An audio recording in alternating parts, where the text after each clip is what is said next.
গাজা উপত্যকায় হামলা চালিয়ে যাওয়ার মধ্যেই লেবাননের বিরুদ্ধে সর্বাত্মক যুদ্ধের ঘোষণা দিয়েছে নেতানিয়াহু প্রশাসন। পাল্টা জবাবে ইসরায়েলের পাশাপাশি সাইপ্রাসেও হামলার হুমকি দিয়েছেন হিজবুল্লাহের প্রধান হাসান নাসরুল্লাহ। সমরবিদদের ধারণা, ইউরোপীয় ইউনিয়নের এই সদস্য দেশের উপরে হামলা হলে লেবানন ইসরায়েল সংঘাতে জড়িয়ে পড়তে পারে পুরো ইউরোপ। বিস্তারিত শেখ ফরিদের রিপোর্টে। ইসরায়েলে হামলার পাশাপাশি ইউরোপীয় ইউনিয়নের সদস্য দেশ সাইপ্রাসকেও হুমকি দিয়েছে লেবাননের শক্তিশালী সংগঠন হিজবুল্লাহ। সেই দেশের উপর হামলা হলে ইইউ এবং ব্রিটেনও সংঘাতে জড়িয়ে পড়তে পারে বলে আশঙ্কা করা হচ্ছে। গাজায় হামাসের সঙ্গে সংঘাতের মাঝেই হিজবুল্লাহর সঙ্গেও ইসরায়েল পুরোদস্তুর যুদ্ধে জড়িয়ে পড়লে তার আঁচ গোটা মধ্যপ্রাচ্যে ছড়িয়ে পড়বে। ইসরায়েলের পাশাপাশি এই প্রথম সাইপ্রাসের উপরও হামলার হুমকি দিয়েছেন হিজবুল্লাহ প্রধান হাসান নাসরুল্লাহ। তার বক্তব্য অনুযায়ী ভূমধ্য সাগরের অন্যান্য অংশেও তার প্রতিরোধ যোদ্ধারা হামলা চালাতে পারে।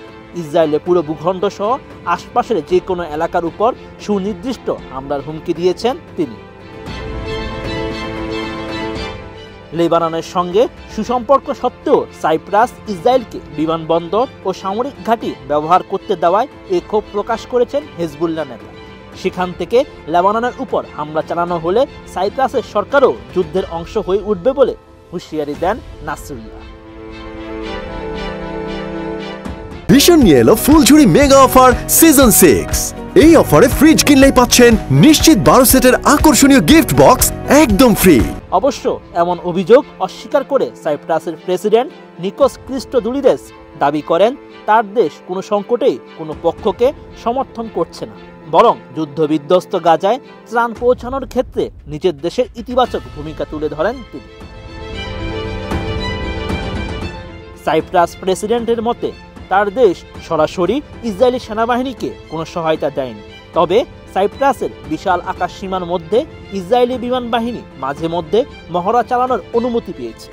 সেই দেশে ব্রিটেনের সামরিক ঘাঁটি থেকে অতীতে সিরিয়া ও সম্প্রতি ইয়েমেনে হামলা চালানো হয়েছে। সাবেক উপনিবেশিক শক্তি হিসেবে ব্রিটেনের দুটি সামরিক ঘাঁটি রয়েছে সাইপ্রাসে। বিশেষজ্ঞদের ধারণা, ইরান সমর্থিত হিজবুল্লাহ, ইয়েমেনের হুতি আন্দোলন ও সিরিয়ার বাশার আল আসাদের সরকার ইসরায়েলের সঙ্গে আরও বড় সংঘাতে জড়িয়ে পড়লে গোটা মধ্যপ্রাচ্য জুড়ে অস্থিরতা বাড়ার শঙ্কা রয়েছে।